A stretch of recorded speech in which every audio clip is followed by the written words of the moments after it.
Chers amis, bonjour, nous sommes le 2 mai 2021. Voici un message très important que je vous ai rédigé sur mon ordinateur, comme d'habitude, afin d'être le plus rapide, concis et précis possible. Comme je dis trop souvent ces derniers temps, vous ne savez pas ce que je donnerais pour avoir tort et m'être trompé. En l'occurrence, c'est des fameux tests PCR ou transgéniques, et même des tests salivaires d'ailleurs, en apparence plus anodins, qu'il s'agit et pour lesquels je réclame votre attention pour celles et ceux qui arrivent encore à se concentrer quelques minutes et à différencier le futile du gravissime. À plusieurs reprises, j'avais alerté sur la forte probabilité que les vaccins vendus prétendument contre le coronavirus artificiel puisse être un leurre. Un leurre, certes, conservant son effet de poison dévastateur, mais cachant la réalité qu'un autre vecteur du même poison dévastateur puisse nous être massivement inoculé. C'était de ces pseudotests dont je parlais, les pseudotests dits PCR et dits transgéniques. Car si une formidable levée de bouclier venait contrarier les terroristes vaccinaux et leurs maîtres, pas grand monde, à part Alexis Cossette, semblait se méfier des tests et presque aucune communication n'alertait sur la logique, pourtant trop élevée, que ceux-ci puissent constituer une nouvelle arme secrète contre notre espèce dans le cadre de ce complot terminal sur fond de mise en scène pandémique. Non, toutes les communications tournaient en boucle sur les pseudo-vaccins et j'entendais partout autour de moi dire qu'il s'agissait d'un plan pour tous nous vacciner, que tout le danger était là. Le reste, comme mon alerte sur les tests, étant hypothétique, de l'ordre de la supputation, voire de la paranoïa. Pourtant, il convient de replacer les choses dans leur contexte. Les monstres et autres détraqués mentaux qui tirent les ficelles du cirque sociétal n'ont jamais cherché à nous vacciner contre quoi que ce soit, mais sous ce prétexte, par générations entières, à plomber nos organismes et avant tout ceux de nos enfants, afin de provoquer sur nous tous l'effondrement du système immunitaire tout en provoquant diverses maladies dites de civilisation, avec en passant la tragédie de la mort subite du nourrisson. C'est là un moyen de contrôle et de gestion du bétail humain visant à l'affaiblir, l'apeurer et le maintenir sous totale dépendance. Bref, j'expliquais souvent que, pour avoir été très actif au moment du coup de la grippe A de 2009, j'avais au final compris qu'il s'agissait manifestement d'une grande répétition générale, d'un test grandeur nature, et non d'une tentative avortée de nous inoculer les pseudo-vaccins de l'époque. Ainsi, la levée de bouclier contre les pseudo-vaccins était déjà anticipée et allait être palliée 10 ans plus tard, avec cette machiavélique stratégie consistant à nous agiter la menace du vaccin obligatoire comme un chiffon rouge, tout en nous présentant subtilement le test PCR comme un moyen d'y échapper. Bien sûr, ceux de notre espèce qui sont irrattrapables en termes de faiblesse d'esprit, de lâcheté et de refus de voir la réalité en face, se ruent sur l'injection fatale. Et là, les enfants, dépendants de cette catégorie de lâches formatés, avec les anciens pris en otage des EHPAD, n'ont quant à eux pas de possibilité d'y échapper. J'insiste donc bien sur le fait qu'il s'agit d'un leurre à deux effets, le premier restant de plomber malgré tout une bonne partie de la population. Le second objet des prétendus vaccins mis en scène dans le cadre du complot de fausse pandémie, complot sur fond de mise en scène de pandémie, c'est de nous pousser à focaliser dessus sans considérer qu'il puisse y avoir en parallèle un danger équivalent sous une nouvelle forme. Or, il est évident que, à l'ère des technologies lucifériennes telles que la nanopuce, pourtant bien dénoncée très largement par tous nos amis complotistes, dont moi-même, le seul moyen de se prémunir contre les plans diaboliques des démons incarnés qui se disent maîtres du monde, c'est pour commencer de préserver son corps, son organisme, ainsi que celui de nos proches et de nos enfants, de toutes sortes d'intrusions ou tentatives d'intrusion prétendues médicales. Car nous savons que la médecine, dès les débuts de la révolution industrielle, révolution luciférienne, juste avant le grand chaos des 2 guerres mondiales déclenchées pour que l'humanité y plonge sans discuter, avait fait l'objet du putsch diabolique de ces maîtres du monde autoproclamés. Rappelons que ce putsch luciférien de la médecine se fit via un certain psychopathe escroc notoire du nom de Louis Pasteur, à la solde des Rockefeller, inventeur de la légende urbaine du virus. Vous savez, ce tueur microscopique qu'aurait lâché la vilaine nature. Et probablement aussi inventeur du virus artificiel, de ceux lâchés du coup, et en fait, par l'Institut Pasteur, en l'occurrence. La médecine, très formellement, est donc devenue l'arme secrète de gestion du bétail humain, assurant sa mise sous dépendance, le développement de l'hypocondrie hystérique collective et la prise de contrôle de nos organismes, ainsi toujours plus soumis à d'innombrables offensives destructrices, présentées comme autant de soins, actes médicaux, de prévention, etc. Et lorsque je parle de gestion du bétail humain, ne perdons pas de vue qu'une des exigences de cette gestion est de réguler la démographie du dit bétail.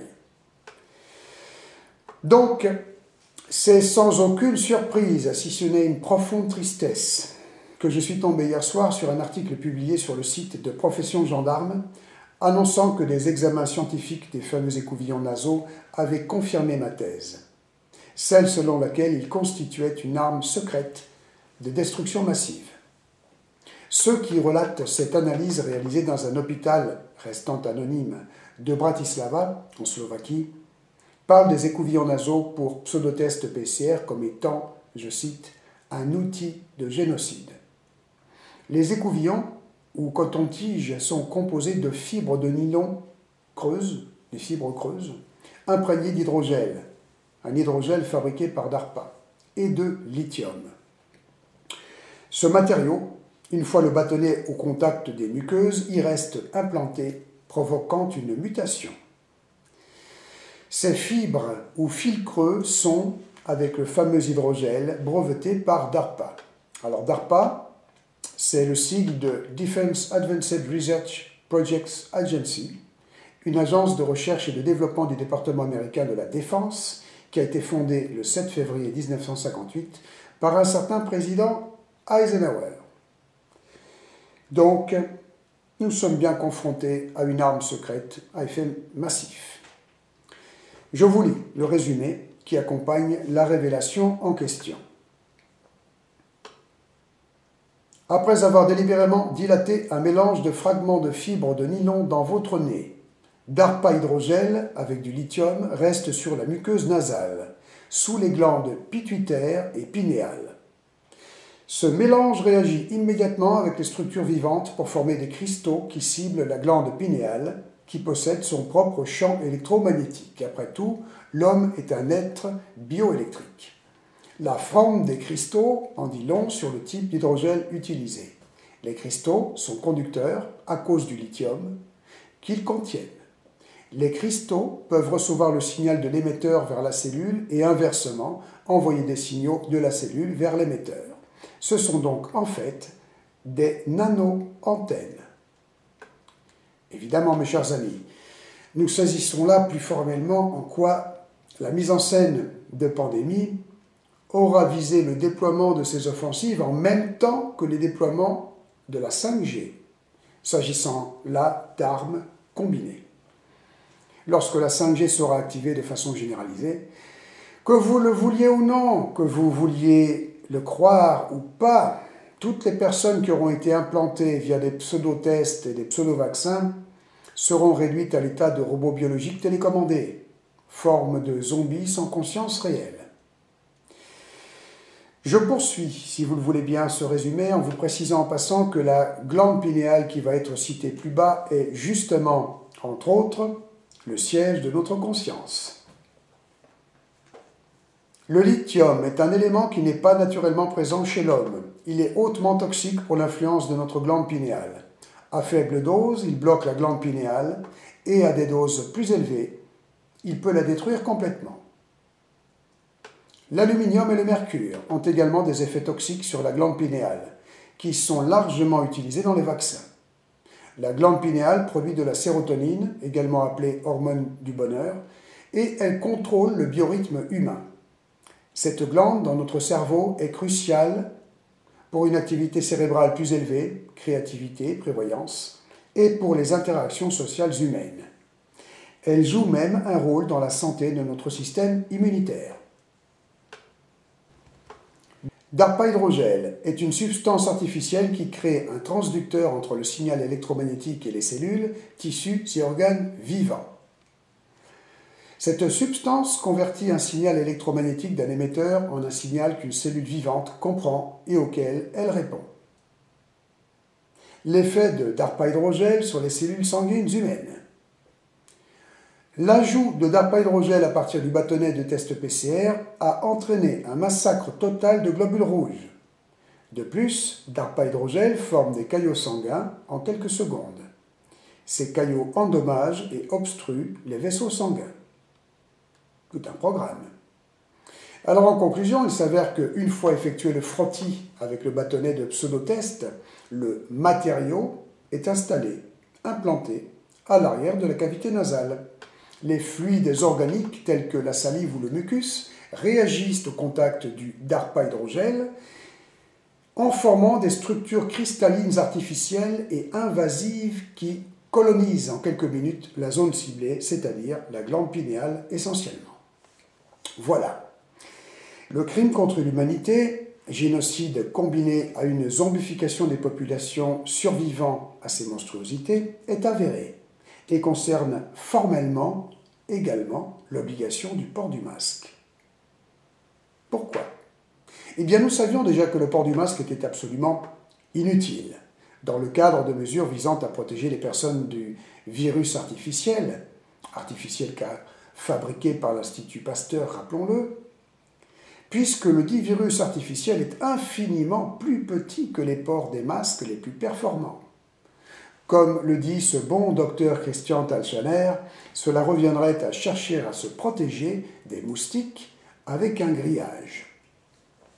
Mais, pour autant, il ne s'agit aucunement d'errance d'autorité qui marcherait sur la tête, mais bien d'un complot diabolique. Il est évident que les révélations du professeur Jean-Bernard Fourtillan, actuellement otage de la terreur d'État, faisant état du fait que le coronavirus en question a été conçu et breveté par l'Institut Pasteur, devraient nous éclairer sur ce point.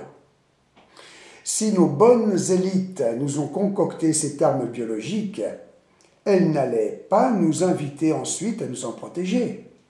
Le port du masque, obligatoire, ne servant donc qu'à aggraver la situation et même à provoquer notre contamination comme il en est des tests. Car ça n'est pas tout, accrochez-vous. Les analyses faites dans cet hôpital de Bratislava ont également ciblé les masques de la norme FFP2.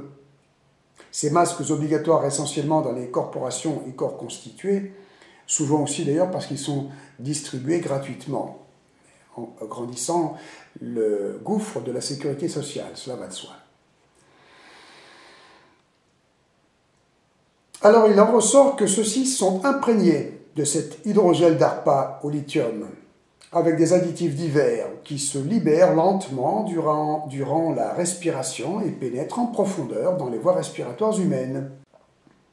En conclusion, celles et ceux qui ont encore la capacité à affronter la réalité et qui constatent à quel point notre situation collective est critique, doivent réagir de toute urgence. Si trop de personnes persistent à considérer que, malgré tout, malgré les faits épouvantables, nous irions vers le mieux et que la conscience humaine serait frappée d'un grand réveil, on peut voir qu'elle est frappée par autre chose. Le peu que nous sommes à être conscients de la réalité et assez courageux pour y faire face doit considérer qu'il n'y a plus de temps à perdre ni aucun autre problème à traiter que celui de ce complot terminal sur fond de mise en scène de pandémie. Nous ne devons plus nous lever chaque jour que pour tout tenter afin de l'enrayer. Nous ne devons plus vivre que pour ça, tant que nous pouvons encore vivre. Dans la pratique, la seule option viable demeure, encore et toujours, celle qui consiste à informer directement nos policiers, nos gendarmes et autres soldats de France, et ensuite les rallier à nous. Très largement, hélas, ceux-ci sont déjà implantés, tout comme la grande majorité des populations mondiales. Sur ce point-là, il n'y a hélas plus grand-chose à faire une fois que l'on a été testé, vacciné ou soumis au port du masque réglementaire. En revanche, il s'agit d'une offensive combinée avec l'activation de la 5G. La 4G restant probablement potentiellement très dangereuse au niveau d'une prise de contrôle des êtres implantés, tels des robots biologiques télécommandés. La seule alternative que l'humanité ait consiste donc à interdire l'activation de la 5G, mais aussi à neutraliser la 4G, ce par tout moyen. Ce sont en premier lieu nos gendarmes, nos policiers, nos soldats qui, sur le territoire national, doivent passer à l'action. L'action de terrain directe et radicale. Mais ces actions de terrain, qui sont incontournables, resteront malgré tout trop aléatoires et symptomatiques, car les offensives pour le nouvel ordre mondial sont multiples. Nous avons en parallèle, et plus que jamais, la résurgence de la menace d'une guerre civile de religion, mise en scène comme telle, via une nouvelle manipulation de quelques agents de l'ennemi intérieur, des hauts gradés de l'armée en retraite, qui reviennent à la charge avec un projet de vrai faux putsch salvateur du pays. Il s'agit d'une manipulation que j'ai déjà dénoncée lorsque la menace en question s'était déjà présentée, notamment en 2018. Je vous mettrai le lien de cette lettre aux 11 généraux que j'avais écrite à l'époque. Voilà, et cette manipulation, je vais vous la repréciser en détail dans mon prochain message. Donc, face à cette menace globale et écrasante de chaos terminal pour installer le nouvel ordre mondial, notre seule et unique issue consiste à réveiller nos gendarmes, surtout nos gendarmes, puisqu'ils sont soldats de l'arme d'élite de l'armée française, avec nos policiers et l'ensemble de notre armée. Nous devons convaincre nos gendarmes de se soulever contre l'occupant, de le neutraliser en urgence, avant qu'un putsch bidonné par l'ennemi intérieur ne vienne mettre en place un autre de ses agents, Marine Le Pen par exemple, et déclencher une guerre civile avec une opération d'éradication en règle des communautés issues de l'immigration et de confession musulmane. Plan prévu, je le rappelle, une fois de plus, pour achever de plonger notre pays dans le chaos et la loi martiale. En conclusion, je vous demande d'aller sur le site de la Nouvelle Résistance de France où une version de ce message, adaptée pour nos gendarmes et policiers, vous attend en PDF. Je vous demande de l'imprimer, d'en constituer autant de feuillets que possible afin de poursuivre, dans le cadre de notre opération ralliement, l'entreprise visant à aller informer nos gendarmes et nos policiers de la situation réelle et à les rappeler à leur devoir sacré. Au moment où je vous parle, mes chers amis, des milliers de petits écoliers se font tester de force par classe entière. Merci. Personne, et je dis bien personne, ne pourra nous imposer le nouvel ordre mondial. Et tant que j'y suis, à mort la République Illuminati.